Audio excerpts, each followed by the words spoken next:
Konsideroj dhe t'i vlerësoj si raporte jashtëzakonisht të mira, të shkëlqyeshme.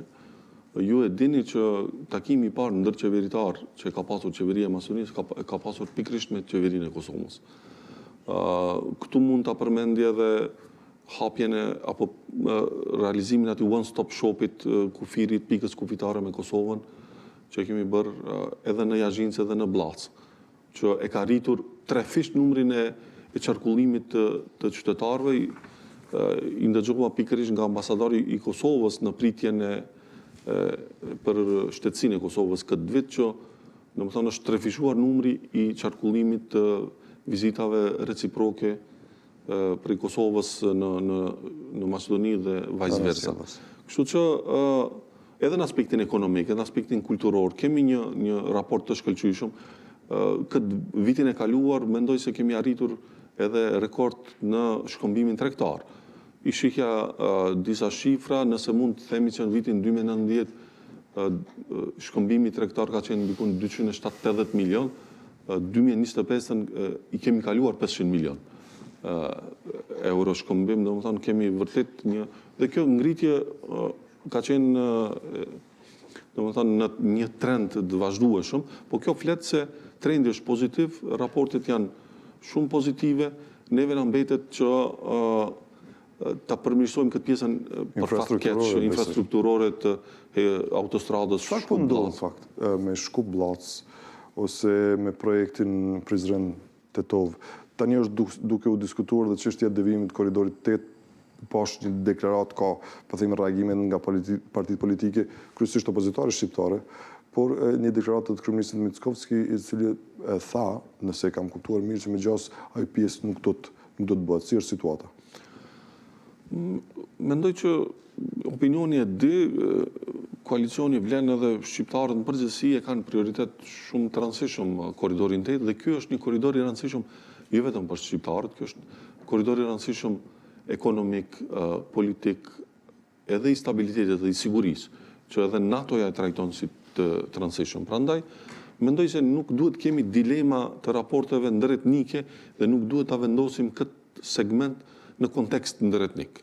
E para, kjo është mirë. Kush po e vendos zoti kryetare në kontekst ndëretnik? Për fat keq që, domethënë, për shkak të politikës ditore, partitë e ndryshme mundohen të bëjnë politikë shqiptare apo maqedonase, ato në pushtet edhe në opozitë. Edhe njëra palë dhe tjetra, varësisht prej interesave. Unë mendoj që nuk duhet bëjmë politikë ditore mbi këto terma.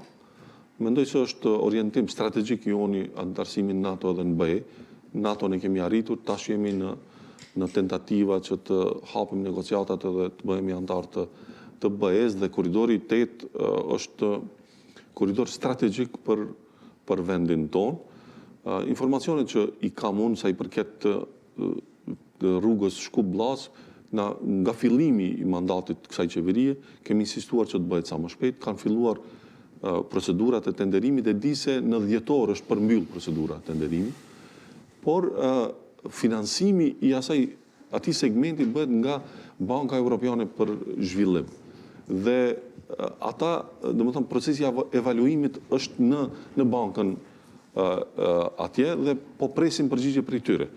Kjo është informacione që i kam unë, ndërsa edhe rruga Tetov-Prizren është prioritare për vendin tonë dhe mendoj që është trajtuar nga të dyja qeverit, ministrat e transportit, komunat e Prizrenit dhe Tetovës kanë pasur takimet të shpeshta dhe mendoj që është në fazën e projektimit dhe nuk ka dilema për realizim, por janë çështje teknike që mendoj që dhe uroj të zgjidhen sa më shpejt. Ju thoni nuk ka dilema, por mandatet po kalojnë, po themi vitet po shkojnë, dhe nëse marrim këtë logjik, mund ta bëjmë një paralele me një diskutim që u bë për urën me Bun mes kryeministit Rama dhe Atia Bazović, njërin se kemi kryeministër dhe projekti ka mbetur vetëm si ide. Le të shpresojmë që mos ndodhë njëjta gjë, se është diskutuar shumë çështja e Shkup-Blac, edhe tuneli rruga Prizren-Tetov, por merr kohë. Është trajtuar, por duhet të ketë edhe vullnet politik, besoj. Keni drejt plotësisht, domethënë, unë shpesh ju them edhe kolegëve të mi, edhe të Vlenit, po edhe me deputet përfaqësues politik të tjerë, Sidomos mendoj se qasja e partive që përbëjnë shumicën parlamentare në çdo vend, mendoj se duhet të jetë e orientuar ka realizimi i projekteve, jo nga kundërpërgjigjja e pyetjeve që i shtron opozita. Edhe unë e shoh shumë legjitime që opozitat gjithkund edhe në vendin tonë, edhe ajo shqiptare, që të reagojë, të jetë kërkuese, të bëjë presion, por pushteti në një vend, pushteti ekzekutiv, edhe duhet të jap rezultate. Tash ne nuk mund një politikan i rëndom do thoshte po ka qenë BDI-ja në pushtet 22 vjet pse se kanë bën, e tash për 1 vjet e gjysmë nuk bëhet. Qytetarëve nuk ju intereson e kaluara. Atyre ju intereson sot ti çfarë bën. Edhe unë mendoj se ne duhet të reflektojmë, të jemi sa më ekspeditiv dhe të shfaqim edhe vullnet politik, po në fund rrugën duhet ta shohim, ta ecim, ta kalojmë me vetura, se për ndryshe krejt këto deklarata edhe vlerësime do mbeten të kota. A ka